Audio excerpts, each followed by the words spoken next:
Boss TV ವೀಕ್ಷಕರೆಲ್ಲರಿಗೂ Manjunath Bhat ಗುರುಜಿ ಮಾಡುವ ನಮಸ್ಕಾರಗಳು. March ಮಾಸ ಭವಿಷ್ಯ ಕುಂಭರಾಶಿ. ಕುಂಭರಾಶಿಯಲ್ಲಿರತಕ್ಕಂಥ ವ್ಯಕ್ತಿಗಳಿಗೆ ಅತ್ಯಂತ ಶುಭಫಲ ಇದೆ. ಗುರುವಿನ ಪೂರ್ಣ ದೃಷ್ಟಿ ಇದೆ. ಗುರು ಪಂಚಮ ಸ್ಥಾನದಲ್ಲಿ ಇದ್ದು ಪೂರ್ವ ಪುಣ್ಯ ಸ್ಥಾನದಲ್ಲಿ ಇದ್ದು ಕುಂಭರಾಶಿಗೆ ದೃಷ್ಟಿ ಇದೆ, ಬಲಿಷ್ಠನಾಗಿರ್ತಾನೆ. ಹಾಗಾಗಿ ಕುಂಭರಾಶಿಯವರಿಗೆ ಶುಭಫಲಗಳನ್ನು ನಾವು ಹೇಳಬೇಕು. ಜ್ಯೋತಿಷ್ಯ ಶಾಸ್ತ್ರದಲ್ಲಿ ಗುರುವನ್ನ ಬಹಳ ವಿಶೇಷವಾಗಿ ಗಣನೆಗೆ ತೆಗೆದುಕೊಳ್ತಾರೆ. ಶನಿಯನ್ನು ತೆಗೆದುಕೊಳ್ತಾರೆ, ರಾಹುಕೇತುಗಳನ್ನು ತೆಗೆದುಕೊಳ್ತಾರೆ. ಯಾಕೆ ಅಂತಂದ್ರೆ ಗುರು ಪೂರ್ವಾಜಿತ ಕರ್ಮದ ಪುಣ್ಯದ ಫಲವನ್ನು ಕೊಡ್ತಾನೆ, ಶನಿ ಕರ್ಮದ ಫಲವನ್ನು ಕೊಡ್ತಾನೆ. ರಾಹುಕೇತುಗಳು ಪುತ್ರಾಜಿತವಾಗಿರ್ತಕ್ಕಂತಹ ಕೆಲವು ದೋಷಗಳನ್ನ ಫಲವನ್ನ ಕೊಡ್ತಾರೆ. ಹಾಗಾಗಿ ಬಹಳ ಚಿಂತನೆ ಮಾಡಬೇಕು. ಹೀಗೆ ಇದರಲ್ಲೂ ಬೇರೆ ಗ್ರಹಗಳ ಕನ್ಸಿಡರ್ ಮಾಡಲ್ಲ ಅಂತಲ್ಲ, ಗೋಚರದಲ್ಲಿ ವಿಶೇಷವಾಗಿ ಇದು ಫಲ ಕೊಡ್ತಕ್ಕಂತಹದ್ದು ರಾಶಿ ಫಲ. ಹೀಗಾಗಿ ಕುಂಭ ಅಂತಂತಹದ್ದು ತುಂಬಿದ ಕೊಡ, ಜ್ಞಾನದ ಭಂಡಾರ, ಅಥವಾ ಒಳ್ಳೆ ಜ್ಞಾನವಂತರು, ಪ್ರಜ್ಞಾವಂತರು, ವಿದ್ಯಾವಂತರು, ಧೀಮಂತರು, ಬುದ್ಧಿವಂತರು ನಿಮಗೆ ಮೀರಿದ ಯಾರೂ ಇಲ್ಲ, ಅಷ್ಟು ಒಳ್ಳೆ ಬುದ್ಧಿವಂತರಾಗಿದ್ದೀರಿ. ಆದರೂ ಕೂಡ ನಿಮಗೆ ಸ್ವಲ್ಪ ಸಮಯ ಎಡಬೇಕಾಗತ್ತೆ, ಸ್ವಲ್ಪ ಹೆಚ್ಚು ಕಮ್ಮಿ ಆಗಿಬಿಡುತ್ತೆ. ಹಣಕಾಸಿನ ವಿಚಾರದಲ್ಲಿ ಸ್ವಲ್ಪ ಎಡವಿದ್ದೀರಾ, ತೊಂದರೆ ಆಗಿದೆ, ನಿಮಗೆ ಹಣಕಾಸಿನ ವಿಚಾರದಲ್ಲಿ ಪ್ರಾಬ್ಲಮ್ ಆಗಿದೆ, ಕೆಲಸದಲ್ಲಿ ಸ್ವಲ್ಪ ಮಟ್ಟಿಗೆ ಪ್ರಾಬ್ಲಮ್ ಆಗಿದೆ. ಗುರುಬಲ ಇದೆ ಅಂತ ನಾವು ಅವಾಗೆಲ್ಲ ಹೇಳಿದ್ವಿ, ಹಿಂದಿನ ರಾಶಿಯಲ್ಲಿ ಹೇಳಿದ್ವಿ ಗುರುಬಲ ಇದೆ ನಿಮಗೆ ಒಳ್ಳೇದಾಗತ್ತೆ ಅಂತೇಳಿ. ಹಾಗೆ ನಿಮಗೆ ಗುರುಬಲ ಇದ್ರೆ ಒಳ್ಳೇದಾಗುತ್ತೆ ಅಂತ ಯಾಕೆ ಹೇಳ್ತಾ ಇಲ್ಲ ಅಂತಂದ್ರೆ, ನಿಮ್ಮ ರಾಶಿಗೆ ದ್ವಿತೀಯದಲ್ಲಿ ಶನಿ ಭಾವದಲ್ಲಿದ್ದಾನೆ. ಕೆಟ್ಟದ್ದು ಮಾಡಲ್ಲ, ಒಳ್ಳೇದು ಮಾಡ್ತಾನೆ, ಆದರೆ ಸ್ಲೋ ಮೂವ್ಮೆಂಟ್ ಮಾಡ್ತಾನೆ. ಸಣ್ಣ ಪುಟ್ಟ ತೊಂದರೆಗಳಿರುತ್ತೆ. ಯಾಕೆಂದ್ರೆ ನಿಮಗೆ ಸ್ವಲ್ಪ ಕೋಪ ಬರೋದು, ಹಠ ಬರೋದು, ಕೆಲವು ಜಾಡ್ಯಸ್ವ ಅಂದ್ರೆ ನಿಧಾನ ಆಗೋದು, ಕೆಲವು ಇವತ್ತು ಬೇಡ ನಾಳೆ ಅಂತ ಹೇಳೋದು, ನಾಳೆ ಬೇಡ ನಾಡ್ದು ಅಂತ ಹೇಳೋದು, ಎಲ್ಲ ಅರ್ಜೆಂಟ್ ಮಾಡ್ಕೊಳ್ಳೋದು, ಇಲ್ಲ ನಿಧಾನ ಮಾಡ್ಕೊಳ್ಳೋದು. ಹೀಗೆ ಕರೆಕ್ಟಾಗಿ ಸಮಯಕ್ಕೆ ತಕ್ಕನಾಗಿ ನಿಮಗೆ ಕೆಲಸಗಳಾಗ್ತಾ ಇಲ್ಲ, ಅದೊಂದು ನಿಮ್ಗೆ ತೊಂದರೆ ಆಗಿದೆ.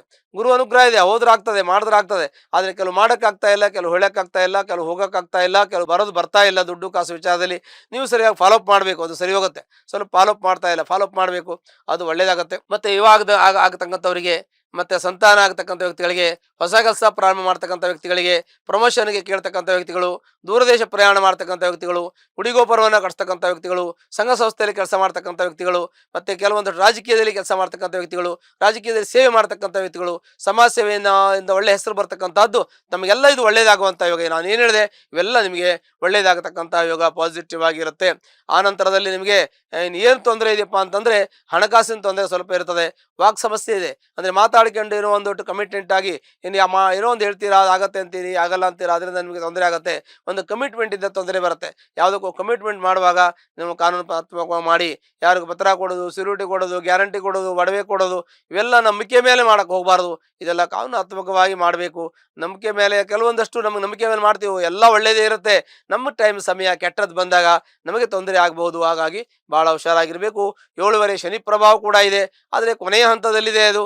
ಹಾಗಾಗಿ ನಿಮಗೆ ಎಲ್ಲ ಸಮಸ್ಯೆಯಿಂದ ಮುಕ್ತಿ ಹೊಂದಿ ನಿಮಗೆ ರಿಕವರಿ ಮಾಡುತ್ತೆ. ನಿಮಗೆ ಏನೇನು ಸಮಸ್ಯೆ ಎಲ್ಲ ರಿಕವರಿ ಮಾಡಿಕೊಟ್ಟು, ನೀವೇನು ಕಳ್ಕೊಂಡಿದ್ರೆಲ್ಲ ವಾಪಸ್ ನಿಮಗೆ ಕೊಟ್ಟು, ಅದ್ರ ಜೊತೆಗೆ ಇನ್ನೂ ಸ್ವಲ್ಪ ಜಾಸ್ತಿ ಕೊಟ್ಟು ಹೋಗುವಂಥ ಯೋಗ ಕೂಡ ಇರುತ್ತೆ. ಹಾಗಾಗಿ ನಿಮ್ಮ ಸ್ವಲ್ಪ ಚಿಂತನೆ ಜಾಸ್ತಿ ಇದೆ, ಯೋಚನೆ ಜಾಸ್ತಿ ಇದೆ, ಮಾನಸಿಕವಾಗಿ ತುಂಬಾ ನೀವು ಒತ್ತಡ ತಗೋತೀರಾ. ಸ್ವಲ್ಪ ನಿಧಾನವಾಗಿ ಒತ್ತಡ ಜಾಸ್ತಿ ತಗೊಳಕ್ ಹೋಗಬೇಡಿ. ಯಾರ ಹತ್ರ ವಾದ ವಿವಾದ ಚರ್ಚೆ ಮಾಡ್ಲಿಕ್ಕೆ ಹೋಗಬೇಡಿ. ಅವಶ್ಯಕತೆ ಇದ್ದಷ್ಟು ಮಾಡಿ, ಅನವಶ್ಯಕ ಯಾವುದು ಮಾಡಕ್ ಹೋಗಬೇಡಿ. ಬಂಧು ವಿರೋಧ ಆಗ್ತದೆ, ಮಿತ್ರ ವಿರೋಧ ಆಗ್ತದೆ, ಮಿತ್ರರ ಜೊತೆಗೆ ನಿಮಗೆ ಅಸಮಾಧಾನ, ಬೇಜಾರ ಇವೆಲ್ಲ ಆಗತ್ತೆ, ಮನಸ್ತಾಪ ಬರುವಂತ ಯೋಗ ಇರುತ್ತೆ. ಹಾಗಾಗಿ ಅನವಶ್ಯಕ ಏನೂ ಮಾಡಕ್ ಹೋಗಬೇಡಿ. ಅವಶ್ಯಕತೆ ಇದ್ರೆ ಯಾವುದನ್ನು ಬಿಡಬೇಡಿ. ಹಾಗೆ ಮಾಡಿ ನಿಮಗೆ ಒಳ್ಳೇದಾಗುತ್ತೆ. ಕುಂಭರಾಶಿಯವರಿಗೆ ಎಲ್ಲ ರೀತಿಯ ಅನುಕೂಲ ಇದೆ. ಪ್ರತಿಯೊಂದು ಶುಭ ಕಾರ್ಯಗಳು ಮಾಡುವಂತ ಯೋಗ ಇದೆ. ಆದರೆ ಪ್ರಯತ್ನ ಪಡಬೇಕು, ಕಷ್ಟ ಪಡಬೇಕು. ಮನುಷ್ಯನು ಯಾವುದೇ ಜೀವನದಲ್ಲಿ ಉದ್ಯೋಗ, ಸಾಹಸ, ಧೈರ್ಯ, ಶಕ್ತಿ, ಪರಾಕ್ರಮ ಇವೆಲ್ಲವನ್ನು ಇಟ್ಟುಕೊಂಡು ಮುಂದೆ ಹೋದಾಗ ಸಪ್ತಮ ದೈವಚಿಂತನ, ದೈವಾನುಗ್ರಹ ಆಗ್ತದೆ. ನಿಮಗೆ ಖಂಡಿತ ಯಾವುದೇ ರೀತಿ ತೊಂದರೆ ತೊಡಗಳು ಇರೋದಿಲ್ಲ. ಒಂದ್ ವೇಳೆ ಇದ್ರೆ ತಾವು ಸಂಬಂಧಪಟ್ಟಂತ ನಮ್ಮ ಜಾತಕ ಪರಿಶೀಲನೆ ಮಾಡ್ಕೊಳ್ಳಿ, ಜೊತೆಗೆ ಸಂಬಂಧಪಟ್ಟಂತ ಪರಿಹಾರವನ್ನು ಮಾಡ್ಕೊಳ್ಳಿ. ಹತ್ತಿರತಕ್ಕಂಥ ಆಂಜನೇಯ ಸ್ವಾಮಿ ದೇವಸ್ಥಾನಕ್ಕೆ ಶನಿವಾರ ದಿವಸ ಸಿಂಧೂರದಿಂದ ಅರ್ಚನೆ ಮಾಡಿ ನಿಮ್ಮ ಕಷ್ಟ ನಷ್ಟ ದುಃಖ ಎಲ್ಲ ಪರಿಹಾರ ಹೊಂದಿ ಸುಖ ಶಾಂತಿ ಸಮೃದ್ಧಿಯಿಂದ ಮನೆಯಲ್ಲಿ ನೆಲೆಸುತ್ತೆ. ಶುಭವಾಗಲಿ. ಲೇಟೆಸ್ಟ್ ಹಾಗೂ ಇಂಟ್ರೆಸ್ಟಿಂಗ್ ಸುದ್ದಿಗಳಿಗಾಗಿ ಬಾಸ್ ಟಿವಿ ಕನ್ನಡ ಚಾನೆಲ್ನ ಸಬ್ಸ್ಕ್ರೈಬ್ ಮಾಡಿ, ಹಾಗೆಯೇ ಬೆಲ್ ಐಕಾನ್ ಪ್ರೆಸ್ ಮಾಡಿ. ಇದರ ಜೊತೆಗೆ ಫೇಸ್ಬುಕ್, ಇನ್ಸ್ಟಾಗ್ರಾಮ್, ಎಕ್ಸ್ ನಲ್ಲೂ ಮಿಸ್ ಮಾಡದೆ ಫಾಲೋ ಮಾಡಿ.